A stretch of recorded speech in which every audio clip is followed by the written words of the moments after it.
मान रहे हैं, नरेंद्र मोदी के नेतृत्व में नए भारत का जलवा मान रहे हैं।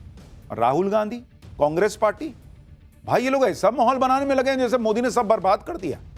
राहुल गांधी एक बार फिर विदेश चले गए और हर बार की तरह इस बार भी विदेश जाकर ऐसे ऐसे बयान दे रहे हैं जिससे यहां हंगामा मचा हुआ है। राहुल गांधी ने कोलंबिया में एक यूनिवर्सिटी के कार्यक्रम में कहा कि भारत में लोकतंत्र पर हमले हो रहे हैं, लगातार लोकतंत्र को खत्म करने की कोशिश की जा रही है। भारत में राहुल गांधी कहते हैं कि लोकतंत्र बचाने की जिम्मेदारी उनकी नहीं है, विदेश जाकर कहते हैं कि लोकतंत्र पर हमले हो रहे हैं। नरेंद्र मोदी दुनिया में जाते हैं, दुनिया को बताते हैं कि भारत बहुत शानदार गति से आगे बढ़ रहा है, आइए आप भी इस गति में जुड़ जाइए हमारे साथ। भारत को आगे ले जाने में हम आगे पूरा दम लगा रहे हैं, आप भी आइए और भारत में निवेश कीजिए। राहुल गांधी विदेश जाते कहते सब बर्बाद हो गया, बस कुछ ना बचा वहां। राहुल गांधी विदेश जाकर इसी तरह के बयान देते हैं। बीजेपी ने राहुल गांधी के इस बयान पर पलटवार किया। बीजेपी कह रही है कि कांग्रेस आज देश विरोधी ताकतों का हाथ का खिलौना बनकर रह गई। सुनिए एक बार।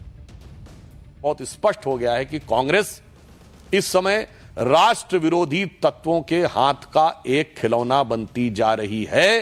कांग्रेस का नेतृत्व एक जमाने में इतना परिपक्व था, आज की डेट में उतना ही अपरिपक्व है।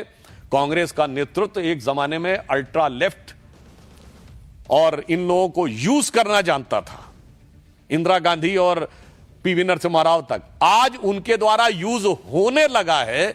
यह सिर्फ कांग्रेस के लिए समस्या नहीं है, आज देश के लिए चिंता का विषय है। राहुल गांधी ने भारत के लोकतंत्र को खतरे में बताया, साथ ही दूसरे खतरों के बारे में भी बात की। राहुल गांधी ने कहा कि भारत में अलग अलग भाषाएं हैं, अलग अलग धर्म हैं, सभी को जगह देनी। भारत में चीन जैसा सिस्टम नहीं लगाया जा सकता है जहां लोगों को दबाया जाता है। ऐसा भारत में करना बहुत खतरनाक होगा। राहुल गांधी को कभी चाइना का मॉडल पसंद आता है, कभी चाइना का मॉडल पसंद नहीं आता है। कह रहे हैं भारत में जो है वो आवाजों को दबाया नहीं जाता। कौन सी आवाज दब रही है बॉस? इस देश में प्रधानमंत्री को मां की गाली स्टेज से दे दी जा रही है। और कितनी आजादी चाहिए लोगों को? हाय हाय मोदी, मर जा मोदी के सड़क पर नारे लग जाते हैं। और कितनी आजादी चाहिए लोगों को? जो सीए आया नहीं, जो एनआरसी आई नहीं थी, उसके लिए सड़क छेक के बैठ गए 2 महीना। बच्चा लोग स्कूल जा रहा है, 4-4 घंटा लग जा रहा है उसको, लोग परेशान हो रहे हैं, एम्बुलेंस नहीं निकल पा रही है। और कितनी चाहिए आजादी भाई? क्या आजादी में चाहिए इन लोगों को? मुझे समझ में नहीं आता है। राहुल गांधी विदेश से ऐसी बयानबाजी को पहली बार कर रहे हैं। जब विदेश जाते हैं इसी तरीके की बात करते हैं और फिर फंस भी जाते हैं। आप देखिए अप्रैल 2025 में अमेरिका के बोस्टन में क्या कह दिए कि चुनाव आयोग कॉम्प्रोमाइज्ड है, इसके सिस्टम में कुछ तो बहुत गलत है। सितंबर 2024 में अमेरिका में बोले कि भारतीय लोकतंत्र पिछले 10 सालों से टूटा हुआ था, अब यह लड़ रहा है। सितंबर 2023 में ब्रसेल्स में कहा था कि भारत में फुल स्केल असॉल्ट हो रहा है, भारत में भेदभाव और हिंसा बढ़ रही है। 2022 में लंदन में बोले कि भारत की संस्थाएं परजीवी बन गई हैं, डीप स्टेट यानी सीबीआई ईडी को डीप स्टेट बता दिया, भारत को चबा रहा है। मार्च 2018 में मलेशिया में कहा था कि अगर प्रधानमंत्री होता तो नोटबंदी प्रस्ताव कूड़ेदान में फेंक देता। साल 2018 में सिंगापुर में बोले थे कि भारत में डर और नफरत का माहौल है। जनवरी 2018 में बहरीन में बयान दिया कि सरकार समुदायों के बीच नफरत फैलाने में जुटी हुई है।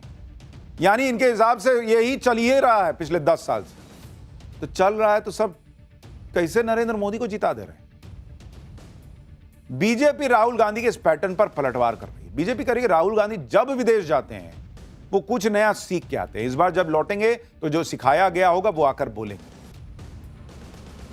खैर, राहुल गांधी यहां एटम बम फोड़े, हाइड्रोजन बम फोड़ने की बातें कर रहे हैं वो तो समझ में आता है, लेकिन वहां उन्होंने कार्यक्रम में ऐसी बात बोल दी कि लोगों का दिमाग फट गया अपने आप सुन के। उनके बयानों पर बड़ा विवाद हो रहा है। कोलंबिया में ही राहुल गांधी ने कार और बाइक के वजन को लेकर ऐसा सवाल पूछ लिया कि लोग दिमाग हिल गया भाई कि कहना क्या चाहते हो। राहुल गांधी कह रहे हैं कि बाइक जो है वो 2 लोग को लेकर जाती है तो 100 किलो की है और गाड़ी 3000 किलो की है, उसमें एक आदमी बैठ के जा रहा है तो 3000 किलो की गाड़ी क्यों है भाई? अब ये सवाल सुन के सड़क पर खड़ी गाड़ियां और बाइक आपस में भिड़ गए, बाइक पलट गई। करे कि क्या सवाल था भाई, हम लोग तो आज तक सोचे नहीं। Very deep.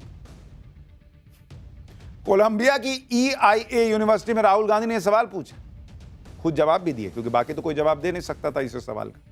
राहुल गांधी ने बताया कि कार भारी और बाइक हल्की इसलिए होती है क्योंकि दोनों के इंजन में फर्क है। जब एक्सीडेंट होता है तो बाइक का इंजन अलग हो जाता है, जबकि एक्सीडेंट होने पर कार का इंजन कार के अंदर घुस जाता है और पैसेंजर को मार डालता है। गहरी सांस लेनी पड़ती है सब समझने के लिए, फिर भी समझ में नहीं आता है। क्या समझाना चाह रहे थे वही जानते हैं। राहुल गांधी के ऐसे बयान को सुनकर बीजेपी भी चुटकी ले रही। बीजेपी कह रही कि राहुल गांधी के मैकेनिकल इंजीनियरिंग के इस ज्ञान से बड़ी बड़ी कार निर्माता कंपनियों के इंजीनियर छाती पीट रहे होंगे। राहुल गांधी कह रहे हैं कि बाइक जो है ना, जैसे एक्सीडेंट होता है इंजन अलग हो जाता है, इंजन आपको नहीं मार पाता। अरे इंजन क्या मारेगा बॉस? सड़क पे लदबदा के गिर जाइएगा, माथा फट जाएगा, आप खुद ही मर जाइएगा, इंजन क्या मारेगा? क्या बोलते हैं भाई?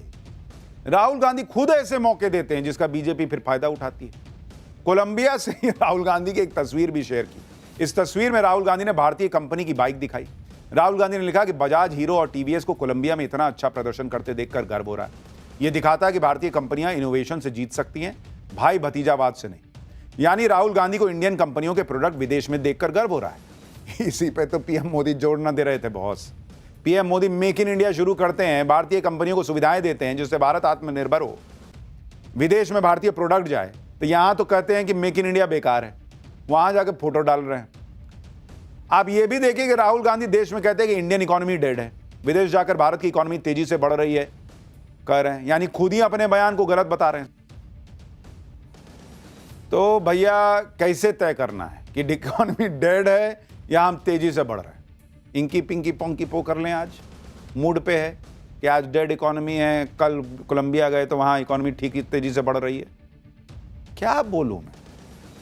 खैर छोड़िए, इनका जो हाल है सो है ही है। पाकिस्तान का हाल अब आपको बताता हूं, जिसमें बड़ा बवाल मच गया है भाई। पीओके में ऐसा भयंकर बवाल, पाकिस्तान की फौज को वहां पब्लिक ही क्यों पीट रही है? मुनीर के होश उड़े, शहबाज की हवा टाइट, पीओके में वो हो रहा है जो कभी ना हुआ बॉस। देखिए क्या हो रहा है पीओके में। भारत ने ऑपरेशन सिंदूर में असीम मुनीर की फौज को जमकर पीटा।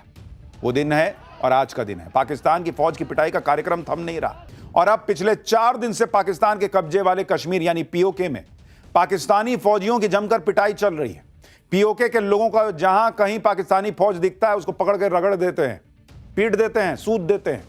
पाकिस्तानी फौजियों का जान बचाना मुश्किल हो रहा है भाई।